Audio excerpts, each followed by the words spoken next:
2024 এ college অ্যাডমিশনের জন্য তোমরা যারা ফার্স্ট ফেজে সেকেন্ড রাউন্ডে অ্যালটমেন্ট পেয়েছো তোমাদের জন্য যে প্রভিশনাল অ্যাডমিশন লেটার সেটা প্রোভাইড করা হয়ে গেছে গতকাল অর্থাৎ 30শে জুলাই। আজ অর্থাৎ 31শে জুলাই থেকে 6 আগস্ট পর্যন্ত তোমাদের রয়েছে ভেরিফিকেশন রাউন্ড। অর্থাৎ এতদিন পর্যন্ত যা কিছু তুমি করে এসেছো সমস্তটাই অনলাইনে করেছো। এখন তোমাকে সশরীরে হাজির হতে হবে তুমি যে কলেজে অ্যালটমেন্ট পেয়েছো সেখানে, এবং তোমার ফিজিক্যাল ভেরিফিকেশান, ডকুমেন্ট ভেরিফিকেশান সেটা কমপ্লিট করতে হবে। তার জন্য যে সময়টা তোমাদের জন্য রয়েছে সেটা হয়েছে আজ অর্থাৎ 31 জুলাই থেকে 6 অগস্টের মধ্যে। তো তোমাদের যার যেখানে অ্যালটমেন্ট এসেছে সেই অনুযায়ী তোমরা নিশ্চয়ই কলেজের ওয়েবসাইট ভিজিট করে জেনে নিয়েছো যে তোমার জন্য তোমার যে ভেরিফিকেশান তার জন্য নির্দিষ্ট ডেটটা কবে, সেই অনুযায়ী তোমাকে ভেরিফিকেশান কমপ্লিট করতে হবে। এইবার বলি যে এই ভেরিফিকেশানের জন্য তোমার কি লাগবে, ভেরিফিকেশানের জন্য কোন কোন ডকুমেন্টস লাগবে সেটা কিন্তু এর আগেও আমি তোমাদেরকে জানিয়ে দিয়েছি। তারপরেও দেখলাম তোমরা কমেন্ট সেকশনে অনেকেই জানতে চাইছো, এমনকি এটাও জানতে চাইছো সেলফ অ্যাটেস্টেড কপি এই কথাটা বুঝতে পারছো না।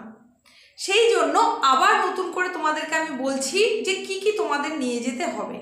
তোমাদেরকে অতি অবশ্যই ভেরিফিকেশনের সময় যেটা নিয়ে যেতেই হবে, মাধ্যমিকের মার্কশিট সঙ্গে মাধ্যমিকের অ্যাডমিট, মাধ্যমিকের অ্যাডমিট কার্ডটা সেটা তোমার এজ প্রুফ হিসাবে কাজে লেগে যাবে। তার সঙ্গে সঙ্গে তোমাকে রাখতে হবে এইচএস এর মার্কশিট, তার রেজিস্ট্রেশন, অবশ্যই তোমার একটা আইডি প্রুফ লাগবে, সেটা আধার কার্ড হতে পারে, প্যান কার্ড হতে পারে, বা তোমার ভোটার আইডি কার্ড হতে পারে, যা খুশি একটা তোমার আইডি প্রুফ লাগবে। আর তার সঙ্গে সঙ্গে তুমি আইডি প্রুফ হিসেবে যদি অন্য কিছু দিয়েও থাকো তাও আমি বলবো আধার কার্ডটা অতি অবশ্যই সঙ্গে তুমি রাখবে। আরও যেটা লাগবে সেটা হচ্ছে একটা তোমার ফটোকপি লাগবে, তোমার ফটো লাগবে। অবশ্যই রেজিস্ট্রেশনের সময় মানে তুমি অ্যাপ্লিকেশন যখন করেছিলে কলেজ অ্যাডমিশনের তখন যে ফটোটা দিয়েছিলে সেই ফটোটা থাকলে খুবই ভালো, সেটাই অতি অবশ্যই সঙ্গে রাখবে। তারই সঙ্গে লাগবে তোমার স্টুডেন্ট ড্যাশবোর্ড থেকে অর্থাৎ WBCAP পোর্টালের যে স্টুডেন্ট ড্যাশবোর্ড সেখান থেকে তোমার প্রভিশনাল অ্যাডমিশন লেটারের কপিটাকে তোমাকে ডাউনলোড করে নিতে হবে, প্রিন্ট আউট নিয়ে নিতে হবে, সেই কপিটা অতি অবশ্যই সঙ্গে রাখতে হবে।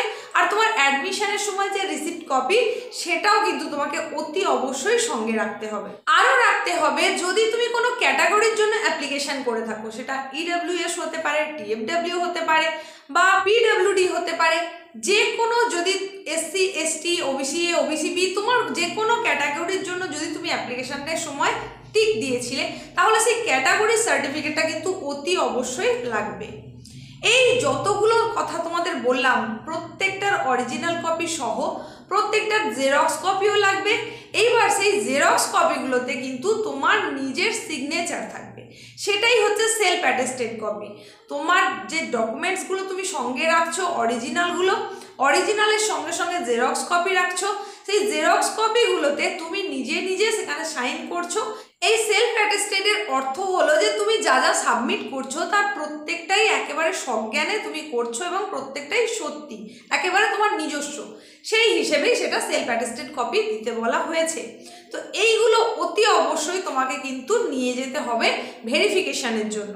আরও একবার ছোট করে বলে দিই, তোমাকে যে জিনিসগুলো সঙ্গে রাখতেই হবে সেটা হচ্ছে মাধ্যমিকের মার্কশিট, অ্যাডমিট, উচ্চ মাধ্যমিকের অ্যাডমিট, রেজিস্ট্রেশন, সঙ্গে মার্কশিট অতি অবশ্যই রাখতে হবে। তোমার একটা ফটো রাখতে হবে যেটা তুমি রেজিস্ট্রেশনের সময় দিয়েছিলে সেই ফটো, তার সঙ্গে একটা আইডি প্রুফ রাখতে হবে। আর ক্যাটাগরি সার্টিফিকেট, তুমি যদি কোনো ক্যাটাগরি অ্যাপ্লিকেশন করে থাকো তাহলে সেই ক্যাটাগরি সার্টিফিকেট, ডিসেবিলিটি সার্টিফিকেট যদি সেখানে তুমি ইয়েস করে থাকো তাহলে ডিসেবিলিটি সার্টিফিকেট, এইগুলো তোমাকে মাস্ট বি নিয়ে যেতেই হবে। আর তারই সঙ্গে সঙ্গে তোমার অ্যাডমিশনের যে রিসিপ্ট কপি সেটাও রাখতে হবে, আর প্রভিশনাল অ্যাডমিশন লেটারের কপিটাও কিন্তু সঙ্গে রাখতে হবে। এইগুলোই হচ্ছে তোমার ভেরিফিকেশনের জন্য প্রয়োজনীয় ডকুমেন্টস, যার অরিজিনাল এবং তার xerox copy with self attested তোমাকে সঙ্গে নিয়ে যেতেই হবে। এবং তুমি ভেরিফিকেশন যদি কমপ্লিট না করো সেক্ষেত্রে কিন্তু তুমি এই জায়গা থেকে বাতিল হয়ে যাবে, অর্থাৎ তোমার অ্যাডমিশনটা কিন্তু ক্যান্সেল হয়ে যেতে পারে। তো তোমার কোথায় অ্যালটমেন্ট পেয়েছো তুমি, বা তোমার ভেরিফিকেশন কমপ্লিট হয়েছে কিনা, বা যদি এখনো না হয়ে থাকে কবে তোমার ভেরিফিকেশনের ডেট আছে সেটা অবশ্যই কমেন্ট সেকশনে জানিও।